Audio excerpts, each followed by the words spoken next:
welcome, beloveds, to another episode of Ask Dr. Mumbi. My name is Dr. Mumbi Saraki. How you doing? How's everything going? I really do pray that you are well in all your ways and that you're moving into living life truly on your own terms. And remember, beloveds, the battle we're in this season is totally mental. It's totally about your perspective, your perception, how much knowledge you have about this world. You know, ignorance is not bliss. Ignorance is death, beloveds. And in this season, the only way out is in. The only way to overcome and persevere till the end, endure till the end, is by strengthening your mind. And the way you strengthen your mind is the knowledge that you put into it. And that's basically what I wanted to get into today. I've been getting a lot of questions ever since I did the video, Jesus Never Existed. And it's amazing. I thank all of you for your commentary. You don't know how many people it has helped to see, to confirm what I was saying and then to provide resources. And I've gotten dozens and dozens of emails from people asking me, how do we start to overcome this religious psychosis? And it's not an easy thing. And I saw some people were also commenting about that. It's not easy. This is something that you've been told is true all your life. You've literally based how you run your life on these lies, on these fundamental lies, beloveds. And it does take, it's like years and years of brainwashing. So you have to literally wash your brain again, or brain dirtying, I should say.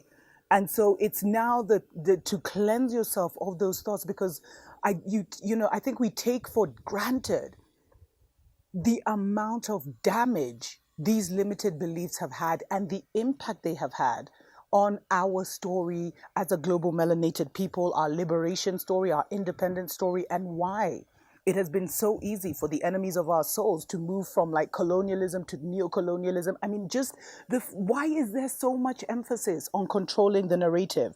And so for me, the one thing, beloveds, to break this, the psychosis, the religious psychosis that it's over your life, you must start to read more and go deeper. And just think about the Jesus philosophy is more like a kindergarten religion. That's even insulting kindergarteners because they come in with so much, brilliance and power. But it's a very infantile, low-level religion that is meant to control the people. It's a military weapon. Please watch my show on Christianity Was a Military Operation. And so there's many, many really good books out there that I wanted to share with you guys that some people had mentioned, and it's not a debate, beloveds, because I see some people want to say it's like this, it's like that. It's not really a debate. At this point in time, it's whatever you believe. If this is not what you believe, then it's not for you. Because it's all about what's in here. So there's no debating when someone knows and someone is still believing. Like, you guys aren't meeting nowhere. Debating is for believers, but it's not for people who have the knowledge. They don't have time for that. So, there's a lot of books that people were recommending for those who are, first of all, our very own Dr. John Henrik Clarke and Lasina Bakayoko. She actually left a quote by him which says, the role of religions in the domination and destruction of African civilizations was ruthless. Islam was guilty as all the rest. And definitely, there's this channel, I think it's called Sirius Productions or something like that, and it has all our great mystics of modern era. Dr. Henrik Clarke, and many. I'll actually leave the link here. Bobby Hemmett, many, many, many. So that would be a very great place to start. And, even just a simple, for me, it took a simple, I was even just looking for the books. This is a guy who I wanted. Someone called K. Wright Carr. He was The World's 16 Crucified Saviors. That's a brilliant book, beloveds. And it goes into, the God-men that came before Christ, the Krishnas and many others. That's a good place to start. And it shows that, and it talks about how Christianity before Christ, containing new, startling, extraordinary revelations in religious histories, which basically discloses the oriental origins of all doctrines, principles, precepts, and and miracles of Christian New Testament.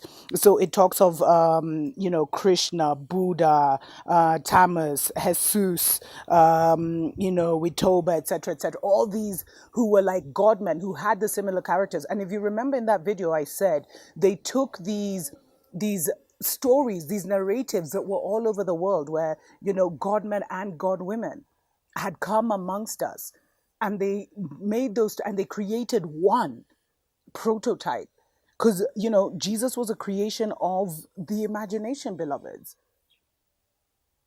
And there's many questions that people ask. Was Jesus a pagan god? Because all the pagan rituals are practiced in Christianity. And it talks about how the tradition, or the traditional history of Christianity, it's hopelessly inadequate when it comes to facts. And it shows that that the Jesus mysteries and Christianity was not a new revelation. It was a continuation of paganism by another name. And this is an article, I'll actually leave the link, and it says that, the Jesus mysteries, was the original Jesus a pagan god? And it says, British authors insist that there is barely a shred of evidence for the existence of a historical Jesus.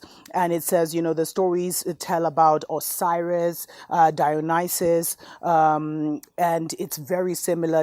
He was a son of God who was born to a virgin on the 25th of December before three shepherds. He was a prophet who offered his followers a chance to be, quote unquote, born again. He was a wonder worker. He could raise the dead and do miraculous things, turn water into wine at a marriage ceremony. And he is basically the God incarnate who dies at Easter, sometimes through crucifixion. So they say that these stories were very, similar. And it talks about how the conquest of Alexander the Great turned the Mediterranean world into one culture with one common language. Sound familiar? And this created an age of eclecticism, in which different spiritual traditions met and kind of merged together. And Jewish mystics of this period, such as Philo Judaeus, were obsessed with synthesizing Jewish and pagan mythology. And this is where the whole Jesus narrative came from. And they say at the time, both pagans and Christians were well aware that the Jesus story was a myth. The early Christians, known as Gnostics, understood the Jesus story as an allegory, not history, and even called Jesus by the name of the pagan godman. And they were actually brutally eradicated by the Roman Church in the 4th and 5th sense. Then we have, and it was the Roman Catholic Church that came out and made the story literal, and tried to make Jesus and the whole Bible like historical figures. So you see, just a little reading, beloveds, and I'll put this there, because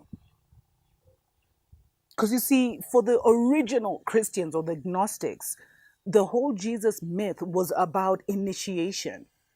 It was about dying to yourself so that you could now, like the whole ascension thing, so that you could be born again at a higher dimension, at a higher level. So dying to your lower self, your lower mind, that's how they saw it.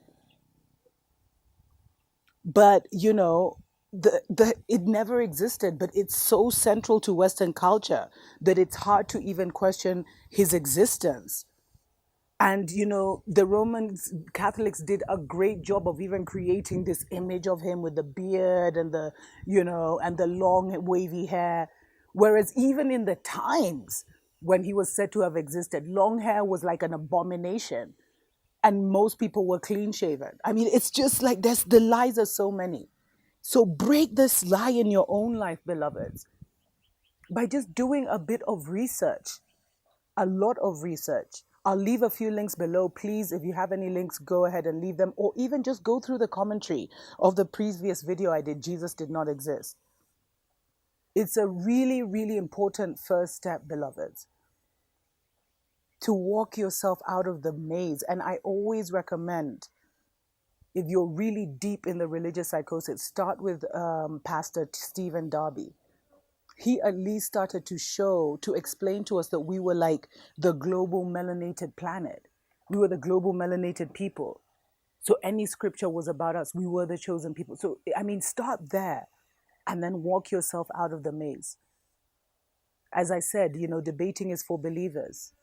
You should be wanting to move from belief to knowing, and knowing takes you using your own mind to do the necessary research. But check out also our greats. I'll do a top 10 of some of the greats that we've never even heard of, sadly.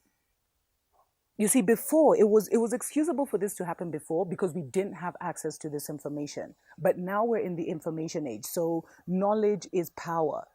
Your ignorance is your own damn fault. Tuko pamoja.